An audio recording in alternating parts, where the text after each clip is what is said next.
Bonjour mes gourmands, j'espère que vous allez bien. Alors avec cette chaleur actuelle, je ne sais pas comment ça se passe chez vous, mais ici les salades sont de retour tous les jours. Et autant vous dire qu'il y a une recette que je voulais tester depuis un bout de temps qui est de circonstance, une feta maison. Je vous explique tout, c'est hyper simple, c'est hyper bon, on a plus qu'adoré. Pour cette feta, vous allez donc avoir besoin de 2 litres de lait de brebis. À défaut de lait de chèvre comme moi, j'ai pris du lait de chèvre entier. Vous versez donc vos 2 litres dans une casserole.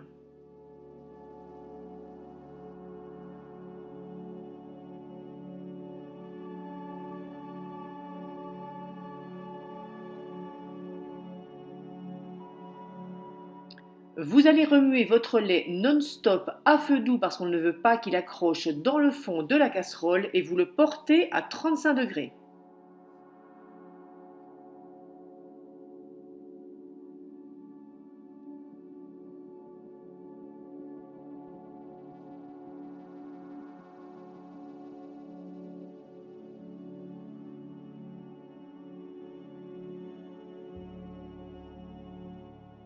Quand la température est atteinte, on coupe immédiatement le feu sous la casserole et vous allez venir ajouter 6 gouttes de présure. Alors naturellement, pas de panique, si vous n'avez pas de présure, vous ajoutez 6 cuillères à soupe de jus de citron ou 6 cuillères à soupe de vinaigre blanc, le vinaigre cristal. On remue bien pour que les liquides soient bien mélangés. Quand c'est fait, on pose un couvercle par-dessus et on attend que le lait soit caillé, tranché. Vous utilisez l'expression qui vous convient. Là, je vous montre le résultat que vous devez obtenir. Le petit lait doit monter à la surface. Alors, ce petit lait, autant vous dire que moi, je le garde précieusement parce que je m'en sers comme liquide quand je fais mon pain au levain. Ça donne une texture, une saveur au pain qui est juste sublime.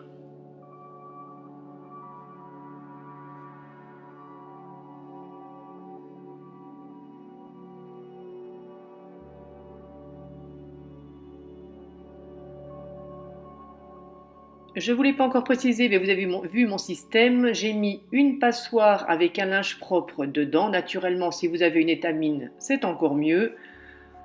Vous voyez que progressivement, le fromage apparaît dans le fond. Avec vos 2 litres de lait, vous allez obtenir une jolie quantité de feta. Bon, j'avoue que je n'ai pas pensé à la peser pour vous le dire, mais vous allez voir à la fin, franchement, c'est sympa, c'est généreux. Voilà, on arrive aux choses sérieuses. Voilà le fromage vraiment comme il apparaît. Il n'est pas complètement granuleux, c'est pas du tout un fromage blanc. Attention, ça a vraiment la texture d'une feta. Et quand on l'aura complètement essoré, là, vraiment, c'est au taquet.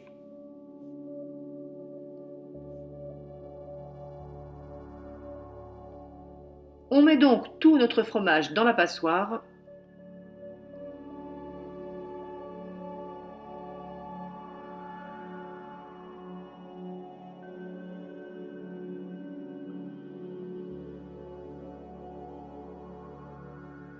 Je l'ai laissé égoutter pendant à peu près 1 heure ou 2 sur mon plan de travail en posant juste une assiette par-dessus. Ensuite, j'ai rabattu tout le linge à l'intérieur, voilà, comme ça, et je l'ai mis au réfrigérateur tranquillement pour la nuit. Le lendemain, écoutez, voilà ce que vous devez obtenir. Une jolie boule de fromage de feta.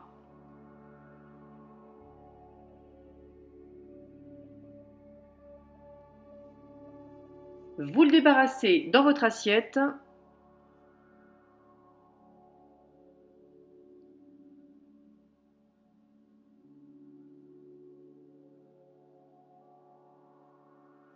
On l'émiette ensuite. Alors moi je l'ai fait avec mes mains, hein. Vous pouvez le faire à la fourchette, peu importe, il n'y a pas de problème.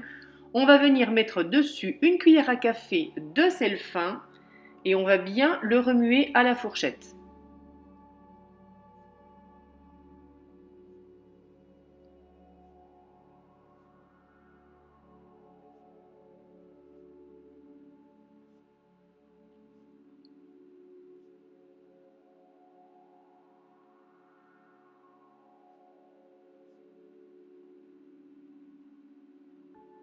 Alors là, système D, parce que naturellement, je n'ai pas de moule carré qui avait la bonne dimension. J'ai pris une plaque à bûche, j'ai mis un autre linge propre dessus et je me suis servi d'un moule rectangulaire que j'ai pour faire des gâteaux, un moule réglable.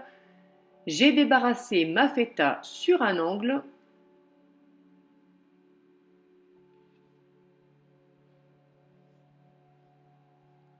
Voilà, je l'ai réparti dans tout le sens de la largeur.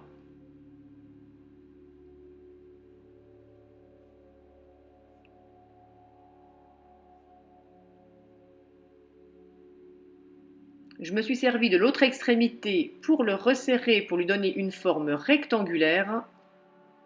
Toujours système D, il fallait un poids sur le côté pour bloquer dans la largeur. J'ai mis un moule à cake avec de l'eau dedans, tout simplement. Et après, j'ai tassé ma feta avec une spatule coudée. Naturellement, vous pouvez lui donner une forme ronde, il n'y a pas de souci, vous lui donnez la forme que vous voulez. Voilà, moi pour le côté visuel, je voulais lui donner la forme de la feta qu'on trouve dans le commerce.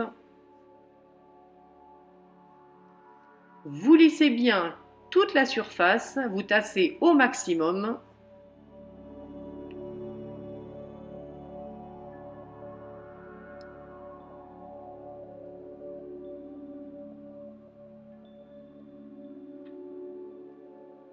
Toujours dans mon système D, j'ai bloqué d'un côté avec une verrine et de l'autre côté avec une pince de cuisine. Alors, je ne sais pas pourquoi j'ai fait ça, parce que franchement, c'est bien ferme, ça n'allait pas s'écrouler pendant la réfrigération, mais bon, voilà, j'étais partie dans mon idée.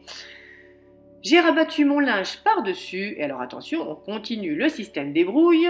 J'ai mis dessus en presse des petites billes de céramique, vous savez, les petites billes qu'on sert pour la cuisson. Voilà, j'ai bien réparti et c'est parti pour une nouvelle nuit au réfrigérateur.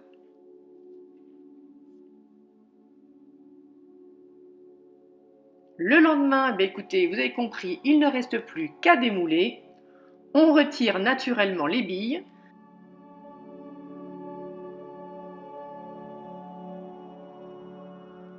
Il ne reste maintenant plus qu'à démouler la feta.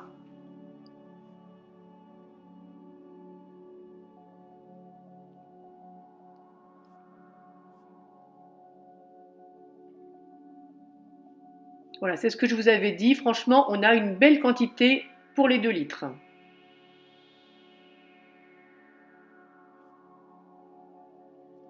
Pour la conservation, écoutez, j'ai décidé d'en mettre une partie dans de l'huile.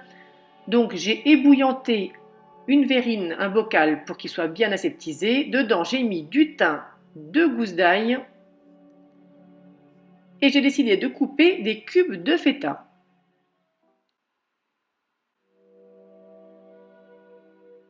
Alors pour la taille des cubes, vous le faites un peu au feeling. Franchement, c'est vous qui voyez, c'est en fonction de la taille de votre bocal, en fonction de la façon dont vous allez le manger. Vraiment, vous faites à votre idée.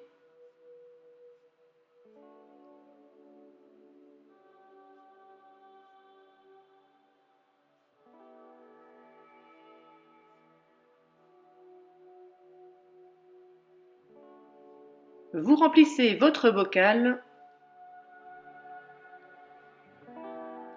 Quand le bocal est plein, j'ai rajouté ensuite quelques branches de thym effeuillées. Et là, j'ai oublié de le mettre en caméra, mais j'ai mis aussi du piment d'Espelette. Alors, petite astuce, quand vous avez mis tout votre fromage, vous allez venir l'arroser d'huile. J'ai fait 2 bocaux. Il y en a un dans lequel j'ai mis de l'huile d'olive et dans l'autre, j'ai mis de l'huile de pépin de raisin. Petit conseil, préférez l'huile de pépin de raisin car naturellement les bocaux se conservent au réfrigérateur et l'huile d'olive a figé dans le frigo. Voilà mes loulous, autant vous dire que maintenant que j'ai testé la feta maison, je ne suis pas prêt d'en racheter sauf si je vais chez un très bon fromager. Sur cette photo, j'en profite pour vous montrer le pain au levain que j'ai réalisé avec le lait retiré de la feta. Que vous dire si ce n'est maintenant aller en course, trouvez-vous soit du lait de brebis, soit du lait de chèvre et faites-vous plaisir.